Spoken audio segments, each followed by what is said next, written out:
उल्हासनगरात साठवणूक केलेला 15 लाखांचा गुटखा जप्त. गुटखा माफिया आसिफ शेख उल्हासनगर पोलिसांची कारवाई. प्रतिबंधित गुटखा विक्रीसाठी साठवणूक केलेल्या घरावर उल्हासनगर पोलिसांनी छापा टाकत तब्बल 15 लाख रुपयांचा प्रतिबंधित गुटखा जप्त करण्यात आलाय. गुटखा माफिया आसिफ शेख याने उल्हासनगर कॅम्प नंबर 81 ब्लॉक परिसरात असलेल्या घरात प्रतिबंधित गुटखा विक्रीसाठी साठवणूक केला होता. याची गुप्त माहिती उल्हासनगर पोलिसांना मिळाली होती. या माहितीच्या आधारे पोलिसांनी आसिफ याच्या घरावर छापा टाकत तब्बल 15 लाखांचा गुटखा जप्त केलाय. यात विमल पान मसाला, जाफरानी जर्दा, सुगंधित पान मसाला, तंबाखू असा विविध कंपनीचा मुद्देमाल ताब्यात घेण्यात आलाय. तसेच दुचाकी देखील जप्त करण्यात आली आहे.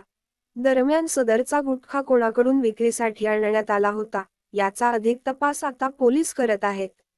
आसिफ याच्यावर यापूर्वी देखील गुटखा विक्रीचे गुन्हे दाखल आहेत.